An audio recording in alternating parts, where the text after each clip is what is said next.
화무시비롱의 진리를 애써 부인한 세력이 받을 대가.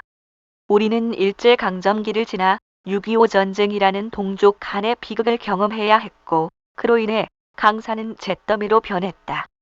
그 잿더미 속에서 허리띠를 졸라매며 다시 일어나 눈부신 경제 성장을 가져왔고, 나아가 민주화를 이루며 온 세계가 부러워하는 오늘의 대한민국으로 거듭났다.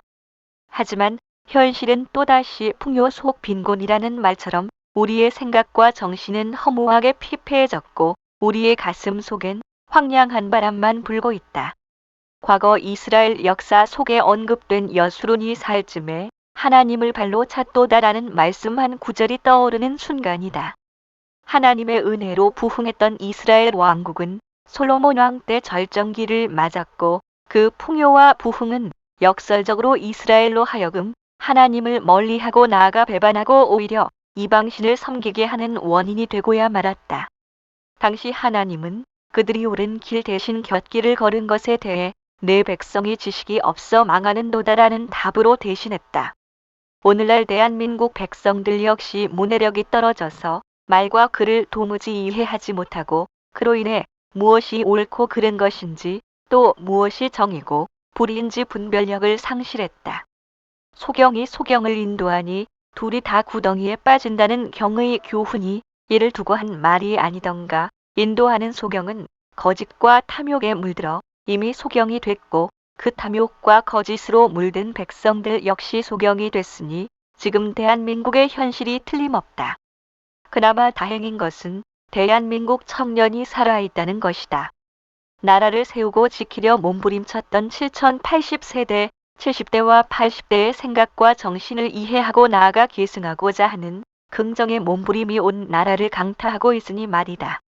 지난 15에서 16일 서울 장안을 뒤덮은 전국에서 모여온 국민들, 그 중심에는 역시 청년들이 있었고, 그 청년들은 암울한 나라의 미래에 희망을 암시했다.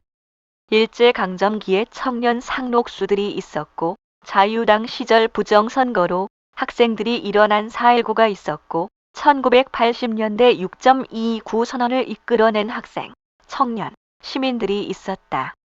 특히 외신들도 주목한 16일 광화문을 중심으로 전국에서 대절 버스로 집회에 참가한 국민의 수는 1천만이 넘었다고 한다.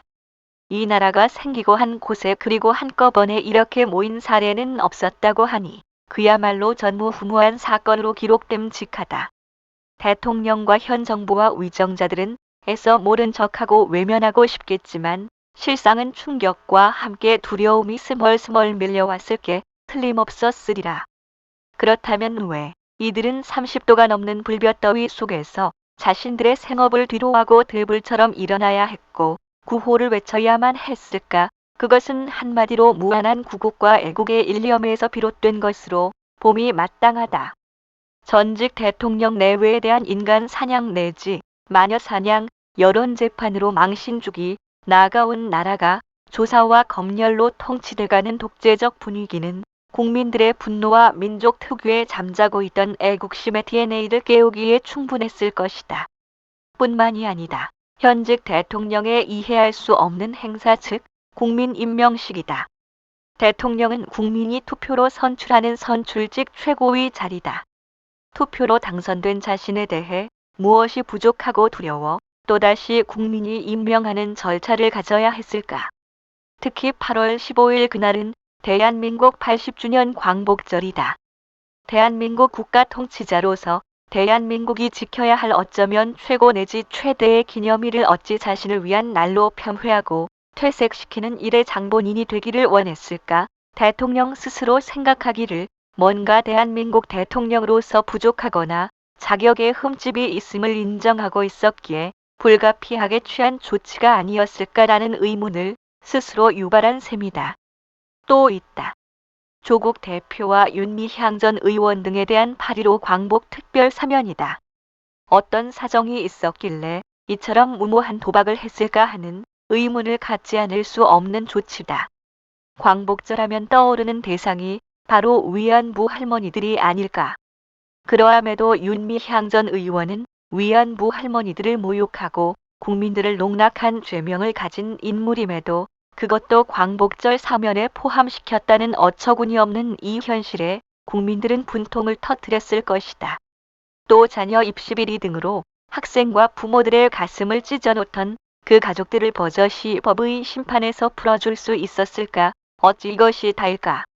지금 대한민국은 외교력의 부재로 고공행진하던 국격과 위상이 급격히 추락됐고, 특히 미국과의 불완전한 외교와 관세 협정, 한미 군사 동맹, 미묘한 대북 관계 등은 대한민국의 안보와 미래를 불확실하게 하고 있다. 하지만 지금까지 나열한 내용들은 현 정권의 위선과 모순, 왜곡, 거짓은 물론 불법과 탈법, 상식, 원칙과 기본이 무너진 현상들의 빙산의 일각에 불과하다. 예부터 화무시비롱이라 했고 권부십년이라 하지 않았던가. 그러함에도 이 같은 진리를 외면한 채 이전 투구로 자기 무덤을 파는 어리석고 비열한 길을 굳이 가겠다면 그 말로는 불 보듯 뻔하지 않을까. 민심이 천심이라 하지 않았던가. 지난 16일 장안을 뒤덮은 천만의 외침이 무슨 결과를 가져올 것인지는 두고 볼 일이다. 출처 천지일보.